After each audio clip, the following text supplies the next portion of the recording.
So we left the Pong game in this state here, where we can bounce it off the paddle, and you see it bounces back. So this will just continually bounce round about, and if it misses the paddle, then it goes from the left hand edge back over to the right hand edge, and it just keeps working through like this. So that's what we've seen in the last video. So we'll stop this and we'll reset it, and we'll have a look at the next part of the Pong game, and that's going to be the scoring. So I will bring up the programs here. So it was the Pong 12, which was called Bounce Edges. That's the last one that we looked at. So this one is going to be called Pong 13, and it's got the scoring. Now, as we did in all the other videos, I will just look at the changes that we've made, and I've left everything else in the same order. So all of these symbolic constants, they're all in the same order as the previous videos. So we've only added another 3 in, and it's quite interesting as we work through Pong, because we can see where the changes have been added, because you usually appear as part of the changes to the symbolic constants. So we've got 3 extra constants here. We've got a key underscore s. So this is the ASCII for the small s. Now the idea is that if you actually see a Pong game, what usually happens is that if the ball passes through the left hand edge, so in effect that you've missed it with a paddle and it's passed through the left hand edge, then rather than it appearing in the right hand edge again and then just starting to move, what we do is we set up a key, and the key is S for start, so it won't start moving until we press the start key. Now this is something that I've noticed when I played Pong just the other night there. I thought I'd give it a go, and I noticed that this is actually what happens. Actually S doesn't stand for start, it actually stands for serve, as if you're playing a game of tennis. So that's the first one. Now the other ones are quite straightforward. We're going to have a score. Now the idea I thought we would do with the scoring is something quite simple. That if you hit the ball with a paddle, the ball hits the paddle, then you get 1 point. If the ball misses the paddle, we subtract 1 point off. And you become a winner whenever you hit a certain number of points. Okay, so the number of points you have to win to get to in order to win, I've set this at 2, but you can set this to any particular value. I just set it at 2 because I want to be able to see it actually working, okay, and I don't want to set it to 100. We'll hear forever before we can find out if it works or not. Okay, so that's the win score. Now there's another score here, the 0 score, so it's just a score of the value 0, and we use that further down in the code. So those are the only changes here to the constants. Now if we run down, all the rest of the code is really just much the same. We've got one extra set part here, which is the key S. Okay, so we've got tests for the keyboard up, the keyboard down, but now we need to have the test for the keyboard S. Okay, and whenever we press the S key, it's then going to jump to the serve ball section. Okay, and now the serve ball section is here, so that's the serve ball. And again, we go through the process of, when we do the serving the ball, we set the index register with the direction, okay, and it's ball step down left. Okay, so the initial position's over here and it steps down and left. And then it jumps on to the move paddle section, and everything else here is much the same. Okay, there's not really any changes. The move down, the move up, and then the moving the ball, and the bounce right, the bounce left, and checking the walls. Okay, now the change here is that whenever we look at the ball left X, okay, so we're looking at the left X position. So this is the far left X, so it's actually going to be the X position of the 4 digits is going to be 00. then we're going to lose a point, because at that point it's gone through the left-hand edge. We've missed the paddle. So if we've missed the paddle, we're going to lose a point. Okay. Now the other one would be whenever we do the collision. So when we do the collision with the paddle, if there is a collision with a paddle, then we're going to add a point. So we add a point and lose a point depending on those two things occurring. So the only thing we really need to look at here that's going to be different is the add-on bit, which is lose a point and add a point. So let's come down here, and we've seen where the lose a point occurs. Okay, the test occurs, and we should have a 1 for the gain a point. It should be down in the collision somewhere. So let's see, compare not equal. So paddle last, lose point. So let's have a look on here and see what other is. We've got key S, 1 score. So there should be somewhere down in the collision section a bit about gaining the point. So check collision. Okay, right, compare, right, no collision,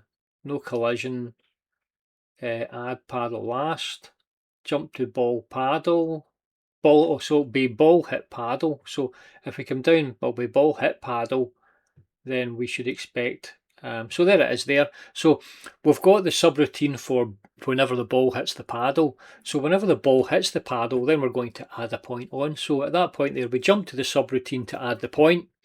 And once it's worked through that subroutine, it comes back and it just works through the code as usual. So those are the two entry points for the adding the point and losing a point or subtracting a point.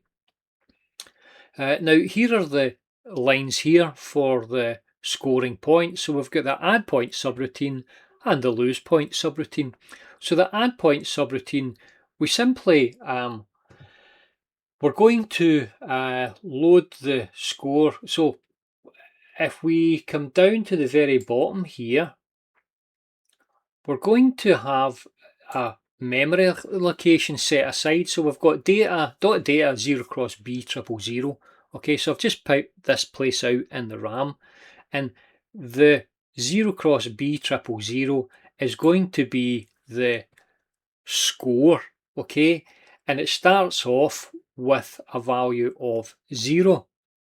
Okay, so the score is the label given to that memory location 0 cross b 000.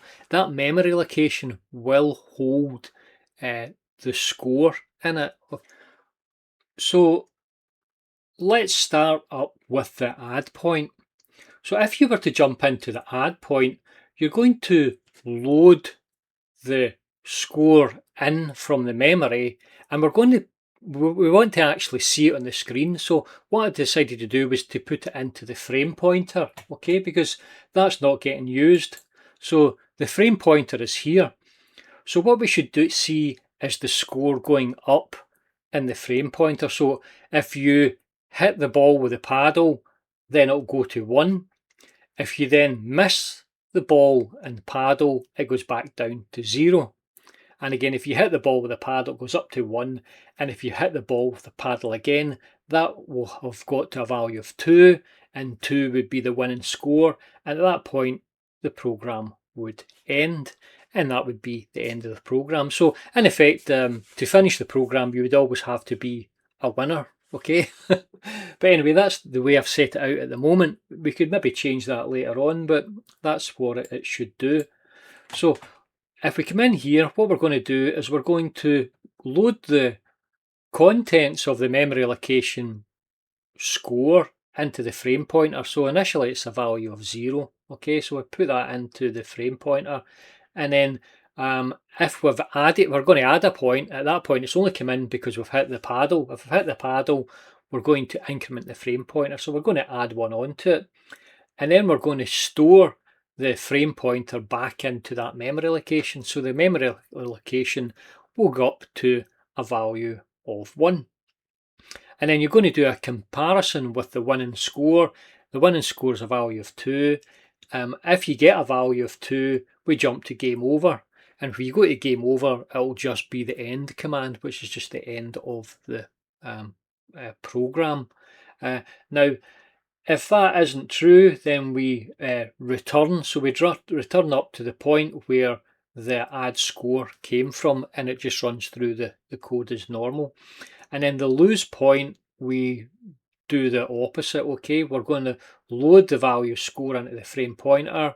We can compare that value with the 0, and which is actually just the value of 0, and at that point there we can just reset the ball, and we can go in, if that's not the case, we can go in and we can subtract 1 from the frame pointer, and then we can store that value in score, and then we can jump back up to the resetting the ball. Okay, so remember, whenever we lose a point, it's gone through here. So once we've lost the point, we're still got to go and reset the ball back to the original position.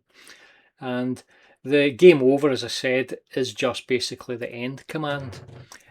So that's the end of the description. Let's go ahead and we'll go terminal, run task, assemble the file. That's the file assembled successfully. We come in and we don't bother looking at the news. Okay, we come in and we will go into edit contents, and we can open up this file,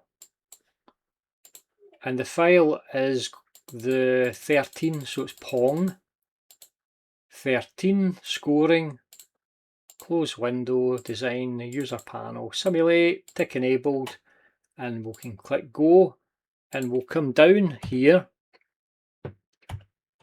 Okay, so that's going down. So if you keep an eye on the FP, the frame pointer should go up to a value of 1 whenever I hit the paddle. Bump. So there you go, the frame pointer has gone up to a value of 1. Okay, now if I miss it the next time, then it'll go back down to 0. So you can see that it's not running very fast. It's not fast enough at the moment to be really usable as a game, but we will see whenever I want to make sure I miss it this time. So we will see in the next couple of videos how we can make this a lot faster. In fact, we can make it super fast so that we almost can't, we could never win the game. Okay, so that should go down to frame pointer goes to 0. So that works. And you'll notice that this other thing has happened where it stops. And a nice little thing is we can still go up and down and position the paddle in a good position for ourselves. So it's a little kind of cheat. Okay, it's our first little game cheat. So we can position the paddle, and then we can press S for serve. Okay, so that's the serve. And again, if we come down here, we hit the paddle, it goes to a value of 1. Takes a little bit of time, not the most interesting thing to watch here at this pace. Well, we hit it right. Now the next time we hit the paddle, it will go to just the game over, and we will simply have the end or the stop of the program. So we'll just give it a few seconds, and we can have a little bit of patience, and we'll just watch this through. Now once we've finished this, we'll move on to making the game look a little bit fancier. Okay, so we're going to have a start game and a game over, and we want that in some nice fonts. So there you go, that's all worked. We've got the end here, and that's all set off, so that's all finished. So we can go reset, and you can click go and you can start again. Okay, and that's the game ready to go. So I'll just go simulate, and I'll stop this. We'll reset it. Now let's have a look, and we'll have a wee look ahead to see what we have in the next one. Okay, so the game over. So what we want to do is have the game just being ran as normally, so there's no change in the game, but we want to come up with the start of the game. So the start of the game, it comes up with Pong coming along the screen, and whenever we've finished the game, we want it to come up with game over, and we'll have it in our fonts which I've generated for the CPU. So that's all for this video. Thank you for listening. I'll get you on the next video. Goodbye.